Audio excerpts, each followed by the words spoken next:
हम अपने से बड़ी उम्र के खुदाम को मस्जिद आने और जमाती प्रोग्रामों में शामिल होने के लिए किस तरह तवज्जो दिला सकते हैं? उनको कहो मैं आपसे छोटी उम्र का, उसके बावजूद मैं कायद बन गया। अब मैं खुद तो नहीं बना, मुझे बना दिया गया। अब मैं नमाज़ें पढ़ने आता हूँ तो आपसे भी दरख्वास्त है कि आप नमाज़ें पढ़ने आया करें। तो सोचो दिलाना हमारा काम है।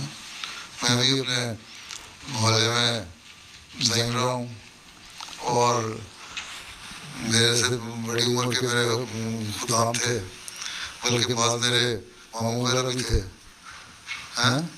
तो उनको मैं क्या करता था, मस्जिद में आओ, निज़ाम निज़ाम है, आपको पाबंदी करनी पड़ेगी मेरी बात की, होंगे मामू घर में, पर जमात का जमाती निज़ाम है, ठीक है। तो उनको प्यार से समझाओ, अदब से समझाओ हैं कि हमारे ये प्रोग्राम होते हैं और हमें कोशिश करनी चाहिए कि जमात के जो प्रोग्राम हो उनको पर अमल करें। और ख़ास तौर पे अल्लाह ताला का जो हुक्म है नमाज़ें पढ़ने का, 5 नमाज़ें या मस्जिद में जितनी नमाज़ें होती हैं, हमें कोशिश करनी है ताकि आपके बच्चे भी फिर आपके कॉपी करेंगे, फुट स्टेप पे चलेंगे और फिर वो मस्जिद में आएंगे हैं। तो इसलिए बच्चों की तरबियत के लिए ज़रूरी है कि आप आएँ हैं।